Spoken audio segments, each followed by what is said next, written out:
Hey guys, I'm Jessie, and I have not done a reading wrap-up in a long time. So, I am just going to do a kind of what I've been reading wrap-up for, I guess, like the quarter, because I used to do them monthly, and I just haven't. I feel like, oh, I've read like 2 books this month, and just didn't feel like doing a wrap-up for 2 books, but honestly, I've read a decent amount, and what I have read has also been really good. I'm just not reading at the speed and frequency, that I used to, which is fine. Life is just like crazy and busy, but I still want to share the books that I have been reading. So we are going to be doing a kind of catch up, what I've been reading wrap up for you guys today. I am currently almost finished with my reread of A Darker Shade of Magic. As soon as I'm done with this, I will be jumping right into book 2 and then right into book 3, because I am rereading these along with the Shade Along Shades of Magic readathon in order to prepare for Fragile Threads of Power, which I'm super excited about. This is actually my first time rereading this, and I had forgotten how much I had forgotten and how much I liked it. It has been such a good time on a reread, because it's like, I remember the world and like the key important big details, but there were like small things that I guess I had forgotten. And I am actually reading this on audio, which is my first real audiobook experience, because I have always kind of shied away from audiobooks. I'm not an audio like type person. Typically I feel like it goes in one ear and out the other, and like I can't retain the information that way. But since I am rereading this, I found like it was a really good way to re-immerse myself in the story, since I already knew the story. And the audiobook seems to be working really well. I'm doing a kind of mix of immersion and just like simple audio, because I can take just my phone and my headphones with me to like swim practice and cross country and stuff, like where I'm just sitting waiting, and don't have to tote my book around with me. And it's just been helping a lot. So I'm finally on this audiobook hype train. So loving that for me. But this has been such a good reread, and I'm excited to read the rest of the series. I am also currently reading Liar's Knot. And I had forgotten a lot about the first book, so I had to kind of go back because it's been such a while since I've read it. But I am like re-immersed in it, really enjoying book 2. I do love that there is the story so far on the first page, which kind of helped me a lot because it's been a while since I've read book 1. And book 3 is coming out soon, so I really need to finish this big old chunky boy. But I kind of put it on pause to do my Darker Shades reread, so as soon as I'm finished with those books, then I'll be jumping back into this. One of the many books that I have finished recently is Tribes of the Accord by Sean Michael Stone. This is a self-published fantasy book that I was sent that I flew through. I read this in like one day. Absolutely loved it. It was such a good time. We're following this girl and her father, and it really gave me like Horizon Zero Dawn vibes, just because of like the setting and kind of the circumstances, which I love that game. But it gave me those kind of vibes without like the mechanical creatures. So this girl and her father are living just on their own, no tribe, just surviving, right? And one day their camp is broken into, her father is kidnapped, and she kind of goes on the run from these people who she's kidnapped her dad, and she has no idea why they're chasing her. She's like, I don't know what's going on. Like, they are a member of a tribe, and her father was always anti joining a tribe, stay away from the tribes. Like, the tribes, we don't associate with them. So she's on the run, trying to figure out what happened to her dad, and she kind of makes some friends along the way, and she figures out that maybe the tribes aren't as bad as her dad made them seem, and maybe she does really want to join a tribe. And, she's kind of figuring out these things about herself and who she is, and as well as her dad and who he really is, because he never shared much of his life with her. This is very light on the fantasy, I will say. There is no like magic within this book. It is really just like the fantasy is just in kind of the setting, and the fact that it's tribal, and the fact that it's, very much similar to a lot of the fantasy tropes, but without magic. So I really enjoyed it. I did have some things that I was like, questions that weren't quite answered, but I wasn't sure if it was going to be a series or a standalone because it ended to where it could have gone either way. So I actually reached out and messaged the author because he had sent me this book and he said, no, there is a second book that will be coming. So I'm like, okay, perfect. That makes it make more sense because there was just enough like questions that I still had about like her and her father and this tribe and these other tribes and like what the heck is going on. Some questions that I felt weren't answered where if it was a standalone, I would not have loved it as much. But the fact that I know that like there is more books and obviously those questions will probably be answered in subsequent books, it's kind of like set up for them, completely changes the experience because I know that those questions will probably be answered. Honestly, I had a fun time. There is a very light romantic element to it, but nothing that really stands out. There's more so like found family and friendship in this tribal setting and a lot of self-discovery and learning who you are. I really enjoyed it. So definitely check this one out.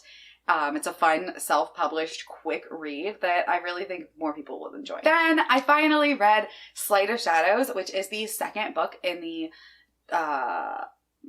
Unkindness of Magicians series. I don't know if that's what it's called, but it's the sequel to Unkindness of Magicians by Kat Howard. And this is a very long-awaited sequel. And honestly, the first book ended to where I didn't really think I needed a sequel, but then I got it and I was like, you know what? I actually am really enjoying this. There was one thing that happened that made me real mad. Real mad. Close to the beginning. But I'm not going to say what it is because it's a spoiler. I still really enjoyed this book. I definitely thought it kind of drug a little at the beginning. Like it was a little slower than I wanted it to be. But then once everything picked up, I was like, oh. Because this picks up pretty much right after the end of An Unkindness of Magicians. And it had been a long time since I've read An Unkindness of Magicians. Maybe I should have reread it. But I do remember really, really loving that book. I actually have a full review for it, but you can watch it. But ooh, it was one of my first videos on this channel and it's a little iffy. But honestly, I really enjoyed it. And the way it ended, I'm thinking there's going to be another one. Maybe. Because there's definitely still some like unanswered questions. Like it ended to where I would be okay with this being just a duology, but to where I would also be very happy if there was a third one because now I want more in this world and I have some more questions. So basically in the first book, we're following Sydney who escapes from this place called the House of Shadows and she goes and ends up getting hired to represent this new house that's a like potential in this what they call the turning, which in the magical unseen world there's a turning every I think 20 years to determine the head of the unseen world, which is the magical world. And there's a new potential house who wants to become established, so they have to place well in this turning, which is this big tournament. And he hires Sydney as his kind of proxy, as his champion. And she's basically going up against all these other magicians.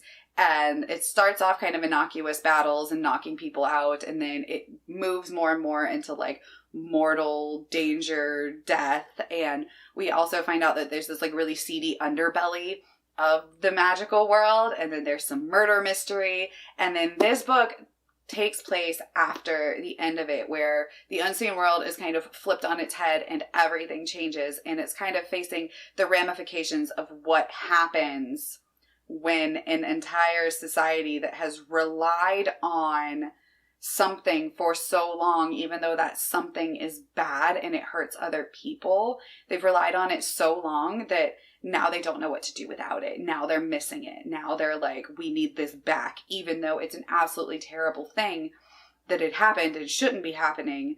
People still want it back. They're like, no, I understand it's hurting other people, but we need it because now I'm hurting.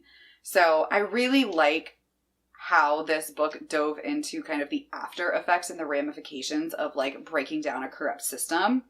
So I really had a good time and I would definitely read more. Kat Howard has some amazing writing, so really, really liked this series. And then of course I read Yumi and the Nightmare Painter. I read this with the Cosmere along and I loved it. I gave this 5 stars.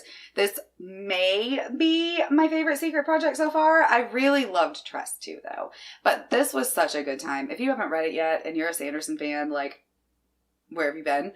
But this is just so cute. And I loved the anime kind of inspiration, very heavily inspired by anime and Final Fantasy X, which I've played a bajillion times. And I had the best time. The art within the book is gorgeous. And the story itself is a Cosmere story, but it is also kind of standalone. Like, there's obvious Cosmere references. And of course we get Hoid, because that's not even a spoiler at this point. We get Hoid. But I loved it. And we're following the Nightmare Painter and Yumi, and they are allegedly on 2 different worlds, and somehow they end up waking up in each other's bodies, basically, every time they fall asleep, and trying to figure out the overarching mystery as well as different things that are happening in each other's world. And it's a really sweet romance as well. I know a lot of people say Sanderson doesn't write romance well. I disagree. I really liked this. It's the kind of romance I like. Obviously, it's not like smutty and stuff like that, but I had a good time. I loved this. Then I read a surprise new favorite, and that is the Malevolent 7 by Sebastian de Castell. I want to do a full review of this because I haven't seen a whole lot of people talking about it, but I'm also not super caught up on BookTube right now. Sorry. But I had the best time with this book. It is following these, like, mages for hire, basically, and you know, they're not the good guys. Our main character reiterates multiple times, we are not the good guys. We are mercenaries. We are literally hired to kill the good guys. Like, they're hired to kill the heroes. And they're just this ragtag group of magicians, and somehow get embroiled in this plot with, like, gods and demons, and somehow these good guys end up being bad guys, and these bad guys end up kind of being the unwitting heroes, even though they keep reiterating, like, we're not the good guys. And they're kind of morally gray, and they're very skewed. But I had the best time with this. I definitely recommend picking this up. This is my first book by Sebastian de Castell. I do have the Greycoats series, but I have not read it yet. Honestly, this was a great place to start, because I'm pretty sure this is going to be a series, because of the way it ended. I'm like, ooh, now I want more. Like, it was so good. And there's, like, this weird animal companion, and there's, like, demons, but the demons aren't all bad, but, like, the angels aren't all good. And then there's angels, kind of, like, yo. And then there's, like, a pirate, like, and he's got, like, rat magic. Like, he can control rats. He's got animal magic, but it's only rats. And he is, like, a swashbuckling, like, debonair gentleman. And you're like, what the heck is going on? It was such a good time, y'all. I would recommend this highly. I had fun.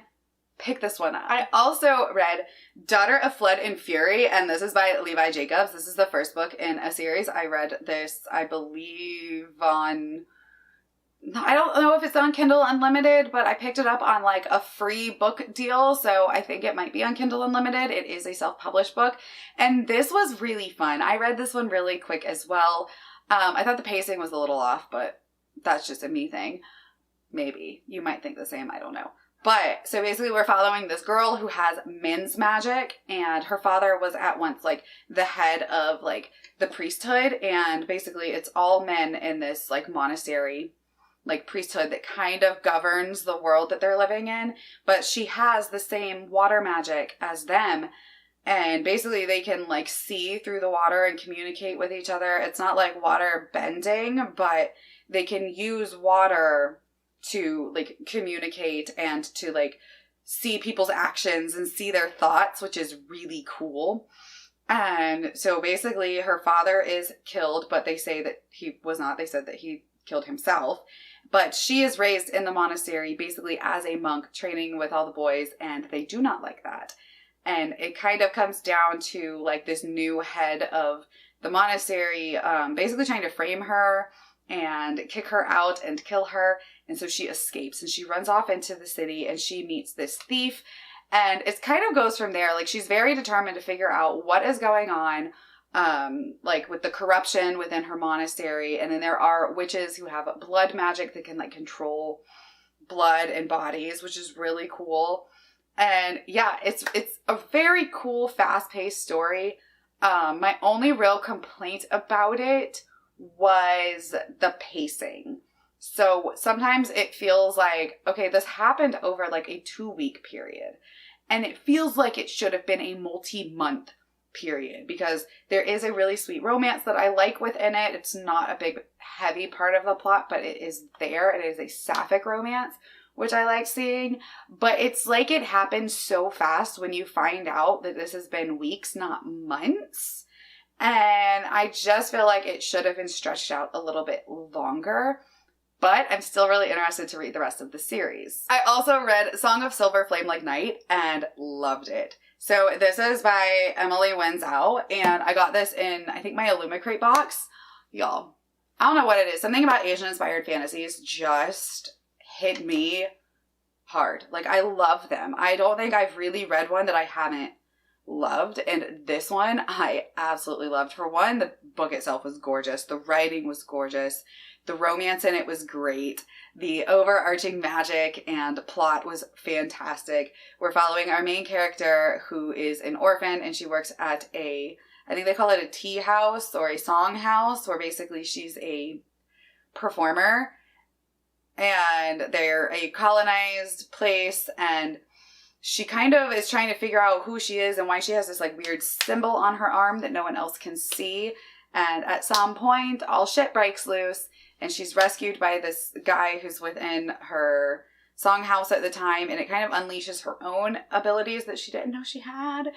And it's hard to explain. Again, I'm not the best at explaining things, but really cool magic and just fantastic. I think if you liked like Daughter of the Moon Goddess, if you like Sword of Kaigen, if you liked like Jade Fire Gold, books like that, I think this is in that same vein, and you would really enjoy it as well. Speaking of Sword of Kaigen, I also read Blood Over Brighthaven by M.L. Wang, which was her newest book that just came out, and she did it again. She did it again, pulling at my heart and ripping it out and just giving me the best time with this series, because we are following, well, it's not a series, it's standalone. We're following this girl who all she wants to do is become a high mage, but in this world, you know, women don't really do that. But she's like, screw y'all, I'm gonna do it. And she does end up making it. And then they, in order to kind of insult her, the other high mages give her this assistant that's not really an assistant. He is what they call I forget what they call them, but they live across the border. They're not within the actual like civilization. They're like uncivilized, but he had to like make a crossing over to get into safety from the outside lands. And they give him to her, but little do they know that this starts an entire like thing that they did not expect. Like they actually form this like friendship and this relationship, and they're discovering these things about magic that no one knew, or did they? And they're figuring out that the cost for magic is much higher than they realize that it is. So they don't realize, nobody realizes the real cost of magic. All they know is that they need to protect their city and they need to expand their borders. But there's like this magical dome that kind of protects them from what they call the blight. And they need to expand this dome. And that's what they're trying to do. But in the course of doing that, our main character figures out what the blight really is and why it is and how to actually stop it, as opposed to just kind of living with it. And yeah, it's fantastic. It's one of those books that's like just twisty and turny, and you don't really love the main character the whole time, which is fantastic because she's kind of morally gray and like, you know, she's starting to kind of like learn things about herself and her world that she just is struggling to understand and accept.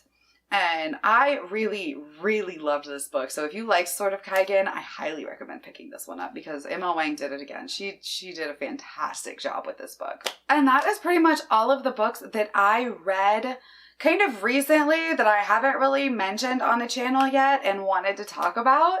So if you've read any of them, let me know because I would love to talk about them with other people that have read them, especially Blood Over Brighthaven and the Malevolent 7, because those probably are my two favorites so far of this group. Like those two and then Seeds of War, which I've already talked about, are kind of like top 3 right now reads of the year. And definitely check all 3 of those out if you haven't. And let me know if you have, because I would love to talk about them. All right. Well, thank you guys for hanging out with me. My name is Jessie, and I'll see you next time. Bye.